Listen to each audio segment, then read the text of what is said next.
একটা ছোট্ট গ্রামের পাশের জঙ্গলে একটি ছোট্ট বাচ্চা হাতি বাস করত। তার নাম ছিল হীরক। হীরক ছিল খুবই মিষ্টি এবং দুঃসাহসী।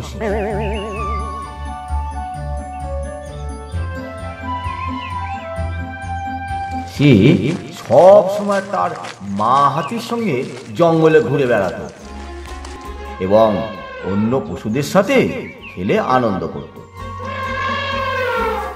কিন্তু হীরকের একটা সমস্যা ছিল, সে সব সময় ভয় পেত। বড়দের দেখে মনে হতো জীবনে কিছু না কিছু সমস্যা আসবে, আর তার কাছে যদি কোনো বিপদ আসে তাহলে সে কি করবে। একদিন হীরক মায়ের সাথে জঙ্গলে ঘুরতে গিয়েছিল। হঠাৎ করে দূরে এক বড় গর্জন শোনা গেল। মা হাতি দ্রুত বাচ্চাকে কাছে ডেকে নিয়ে এসে বলল, হীরক, ওটা একটি সিংহের গর্জন।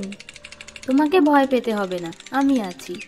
তবে তুমি যদি সাহসী হতে পারো তাহলে দেখতে পারবে কি ঘটে। হীরক ভয় পেয়ে গিয়ে মায়ের পাশে দাঁড়িয়ে রইল, কিন্তু মা হাতি ধীরে ধীরে তাকে বলল, ভয় মানে কিছুই নয়, সাহসেই তুমি সব পারবে।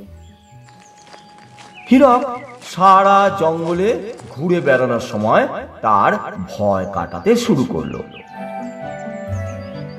একদিন সে দেখলো একটি ছোট্ট বাচ্চা হরিণ জঙ্গলের মধ্যে হারিয়ে গেছে এবং একটি পাথরের পাশে ফেঁসে গেছে।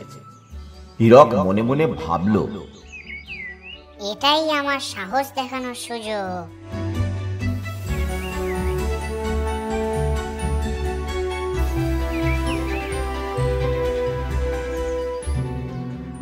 হীরক ছোট্ট পা দিয়ে ধীরে ধীরে হরিণের কাছে গেল আর সাহসিকতার সঙ্গে হরিণটিকে সাহায্য করতে চেষ্টা করল। সে তার বড় সুঁড়ে হরিণটিকে ধীরে ধীরে পাথরের কাছ থেকে সরিয়ে দিল। হরিণটি অনেক খুশি হয়ে বলল, তুমি আমার জীবন বাঁচিয়ে দিলে।